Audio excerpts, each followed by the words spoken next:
दोस्तों बहुत ही शानदार क्वेश्चन है और इसका जो सॉल्यूशन होगा वो भी बहुत ही शानदार होगा। देखिए, जब इस प्रकार का प्रश्न आप लोग को पूछा जाए तो सबसे पहले ये देखना चाहिए कि किसका 4 पैर होता है और किसका 2 पैर होता है। ठीक है, 4 पैर और किसका 2 पैर होता है।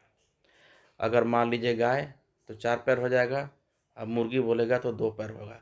कभी-कभी भेड़ बोलता है तो भेड़ का भी 4 पैर होता है। कभी-कभी कोई-कोई प्रश्न में बोल देता है ये कार और स्कूटर, तो कार में कितना पैर होता है? 4 पैर होता है और स्कूटर में कितना पैर होता है? 2 पैर होता है। तो इसमें कुछ नहीं करना पड़ता है, इसमें केवल आपको टाँग पर आधारित एलिगेशन करना पड़ता है, कोई ज़्यादा समस्या नहीं होता है। तो सबसे पहले हम लोग मान लेते हैं जैसे कि इस प्रश्न में गाय और मुर्गियाँ की संख्या दिया हुआ है और इसी से रिलेटेड प्रश्न है। तो क्या करता है कि सभी को गाय मान लेते हैं। ठीक है, सभी को क्या मानते हैं? गाय मानते हैं। तो यहाँ पर दिया हुआ है सिर, तो सिर तो सबका एक ही होता है ना। ऐसा थोड़ी है कि गाय है तो गाय का 2 सिर होगा, एक ही सिर है। तो इसी पर हम लोग आगे बढ़ेंगे। देखिए, यदि 180 सिर है, अब हम लोग क्या करते हैं, सबसे पहले मानते हैं कि वो सभी गाय हैं। मान लेते हैं, लॉजिक है, सभी गाय हैं।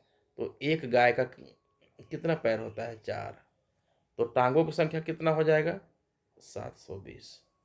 यदि सभी गाय हैं तो अब क्या करते हैं, सभी मुर्गी हो। यदि सभी मुर्गी हो तो एक मुर्गी का कितना पैर होता है? 2। तो ये हो जाएगा 180 दूना 360। मतलब यदि सभी गाय हो तो पैरों की संख्या कितना होता है? 720। और यदि सभी मुर्गियां हों तो पैरों की संख्या कितना होता है? 360। ठीक है, अब हम लोग क्या करते हैं, प्रश्न को पढ़ते हैं कि इसमें कुल टांगों की संख्या कितना दिया हुआ है? 420। तो क्यों ना इसको हम लोग एलिगेशन कर दें। ये 720 और ये 360 है, ये भी पैर है, ये भी पैर है, लेकिन हमको जो पैर का जो औसत दिया हुआ है वो कितना है? 420 प्रश्न में। अब इसका शानदार हम लोग एलिगेशन करते हैं। तो देखिए, 360 में 420 माइनस करेंगे तो कितना हो जाएगा? कितना हो जाएगा? 6 में 4, 6 में 2, 420। 42 में जाएगा 36, तो कितना हो जाएगा? 60। और ये कितना हो जाएगा? इसमें माइनस करेंगे तो कितना हो जाएगा? 300।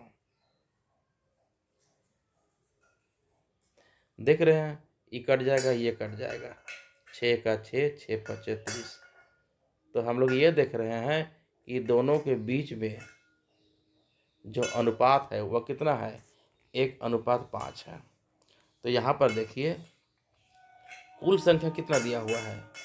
कुल संख्या कितना है? ये गाय की संख्या है और ये क्या है? मुर्गी की संख्या है। लेकिन कुल संख्या कितना दिया हुआ है प्रश्न से? 180। मतलब 5 और 1 कितना हो जाएगा? 6। 6 180 हो जाएगा। तो 6 का 6, 6 तिया 18। तो एक का मान कितना डिग्री, सॉरी डिग्री बोलते हैं, 30 हो जाएगा। तो एक का मान होता है 30, तो 5 का मान कितना हो जाएगा? 5 तिया 15, 150। तो ये जो हुआ वो गाय की संख्या हो जाएगा और ये जो हुआ वह मुर्गी की संख्या हो जाएगा। एकदम आसान। एक बार फिर से रिपीट करते हैं। देखिए, सबसे पहले लिखा जाता है सिरों की संख्या कितना है? 180। अब हम लोग मान लेते हैं कि वह सभी क्या है? गाय है। तो सभी गाय है तो गाय के पैरों की संख्या कितना होता है? 4 होता है। तो 18 चौके मतलब है कि कुल पैर 720। ये उस केस में होता है जब हम सभी को मान लेते हैं गाय है।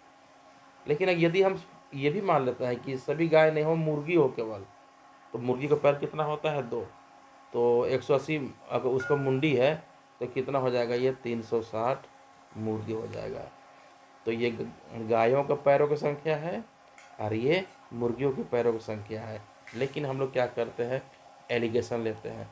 एलिगेशन क्यों लेते हैं? क्योंकि यहाँ पर कुल टांगों की संख्या कितना दिया हुआ है? 420। एप्लीकेशन में तो आप लोग जानते हैं, यहाँ से यहाँ घटाते हैं, यहाँ से यहाँ घटाते हैं, ये हो जाएगा 60, ये हो जाएगा 300। अब दोनों के बीच में रेशियो निकाल देंगे, ही कर जाएगा 6 का 6, 6 5 30। तो जो 180 सीर है वो किस रेशियो में है? 1:5। वही ना हुआ? तो 1:5 मतलब जो जोड़ देंगे तो 6 हो जाएगा 180। तो 1 हो जाएगा 180/6, 6×3 = 18। ठीक है, तो इसी प्रकार यहाँ बैठा देते हैं। तो 1 का मान जब 30 है तो उसका मान कितना हो जाएगा? 150।